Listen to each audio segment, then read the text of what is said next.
5 tradisi Cina yang sekilas terlihat jahat, tapi bisa bikin kamu kaya. Hey guys, pernah nggak sih kamu dengar tentang tradisi-tradisi kuno dari negara lain yang terkesan aneh, jahat, atau bahkan nggak masuk akal kalau diterapkan di zaman sekarang? Nah, di video kali ini kita bakal bahas sebuah tradisi dari Cina yang sekilas mungkin bikin kamu merinding, tapi dipercaya bisa bikin kamu sukses dan kaya. Yuk, langsung aja kita bedah tradisi ini lebih dalam. Sebelum lanjut, silahkan subscribe, like, dan share video ini biar kita bisa terus bahas hal-hal menarik lainnya. Let's go!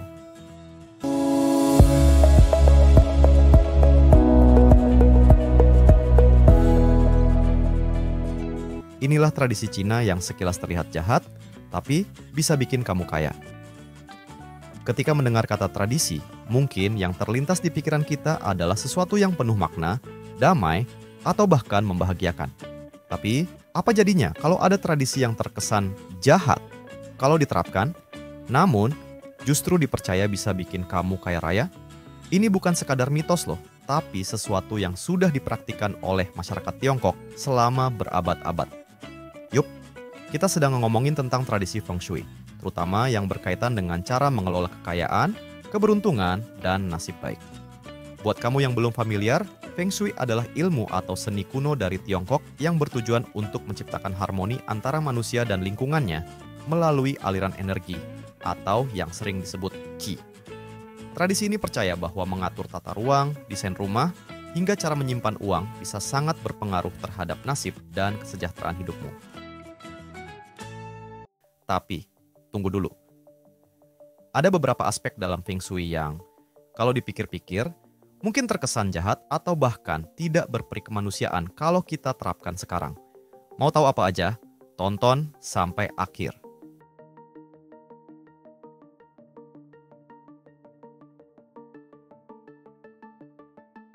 Pertama, pengorbanan untuk kekayaan. Salah satu bagian dari tradisi Feng Shui yang terkesan jahat adalah konsep pengorbanan untuk mendapatkan kekayaan. Dulu, beberapa praktisi Feng Shui percaya bahwa untuk mendatangkan kekayaan dan keberuntungan, kamu harus mengorbankan sesuatu yang berharga. Di masa lalu, pengorbanan ini bisa berarti apapun, mulai dari barang berharga hingga, secara simbolis, sesuatu yang penting dalam hidupmu. Dalam konteks modern, pengorbanan ini lebih diartikan sebagai melepas sesuatu yang membuat kamu stagnan atau tidak berkembang. Misalnya, kalau kamu terjebak dalam pekerjaan yang membuat kamu nggak bahagia dan tidak produktif, kamu harus mengorbankan pekerjaan itu untuk membuka peluang baru. Kedengarannya kejam, kan? Tapi, seringkali dengan berani melepaskan hal-hal yang tidak produktif, kamu bisa membuka pintu bagi kesuksesan yang lebih besar. Dalam dunia bisnis, ini bisa diterapkan dengan cara berani berinvestasi dan mengambil risiko. Misalnya, seorang entrepreneur harus berani mengorbankan waktu luang atau bahkan modal yang besar untuk mencapai target yang lebih tinggi.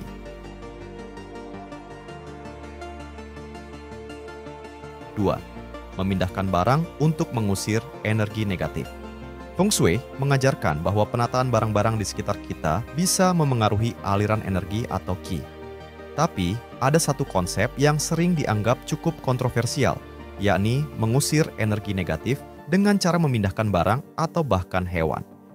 Di masa lalu, ada beberapa praktik di mana masyarakat memindahkan benda atau bahkan hewan dari rumah mereka untuk memastikan energi negatif tidak lagi berada di sekitarnya.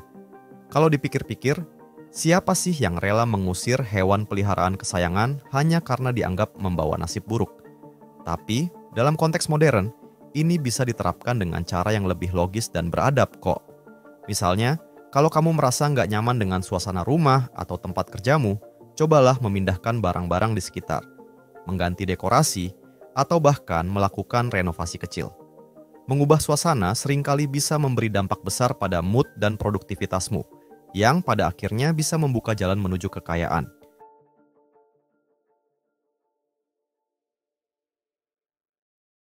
Tiga, hindari simpati berlebihan. Salah satu aspek dari tradisi Tiongkok yang mungkin sulit diterima oleh beberapa budaya adalah menghindari simpati berlebihan terhadap orang lain. Dalam beberapa ajaran Feng Shui, terlalu banyak menunjukkan simpati atau memberikan terlalu banyak bisa dianggap sebagai cara yang tidak efektif untuk menarik kekayaan. Kalau dipikir-pikir, kok rasanya ini terdengar jahat ya? Bukankah kita diajarkan untuk saling tolong-menolong dan berempati kepada sesama? Tapi, di balik ajaran ini, sebenarnya ada pelajaran penting tentang membatasi diri. Dalam dunia bisnis, terlalu banyak memberi atau berempati bisa menyebabkan orang lain memanfaatkanmu, dan pada akhirnya, kamu malah kehilangan lebih banyak daripada yang seharusnya.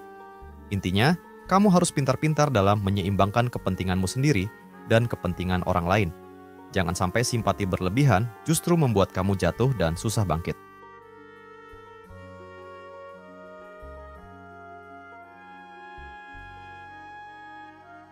4. Fokus pada diri sendiri terlebih dahulu.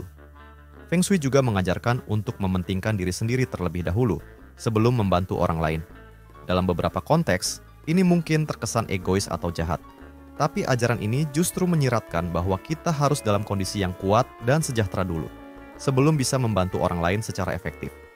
Misalnya, kalau kamu ingin berderma atau berbagi rejeki, pastikan kamu sendiri sudah mapan dan tidak kekurangan. Sama seperti dalam pesawat terbang ketika kamu diminta mengenakan masker oksigen untuk diri sendiri sebelum membantu orang lain. Di dunia keuangan dan bisnis, penting untuk mengutamakan kesejahteraan pribadi dulu sebelum bisa berbagi.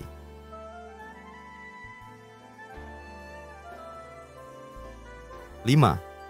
Menjaga rahasia. Salah satu ajaran yang sering dipegang erat oleh para praktisi Feng Shui adalah menjaga rahasia tentang kekayaan dan keberuntunganmu. Kalau dalam budaya Barat, mungkin kamu diminta untuk bangga dengan pencapaian dan menunjukkan hasil usahamu. Di Cina, ada keyakinan bahwa semakin banyak kamu membagikan rahasia kekayaanmu, semakin besar kemungkinan kekayaan itu akan hilang. Makanya, tradisi ini mengajarkan untuk tidak terlalu terbuka tentang keberhasilan finansial atau rencana besar yang sedang kamu jalankan. Ini mirip dengan konsep silent hustle, di mana kamu bekerja keras di balik layar, membiarkan hasil yang berbicara.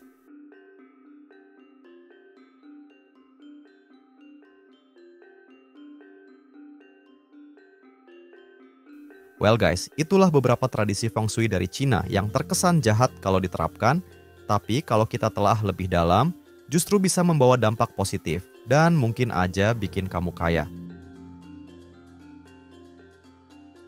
Jadi, gimana? Apa kalian tertarik untuk mencoba beberapa trik ini dalam kehidupan sehari-hari? Ingat, semuanya harus dilakukan dengan bijak, ya.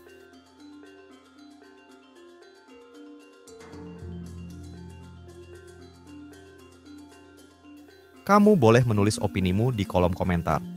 Terima kasih sudah nonton video ini sampai habis.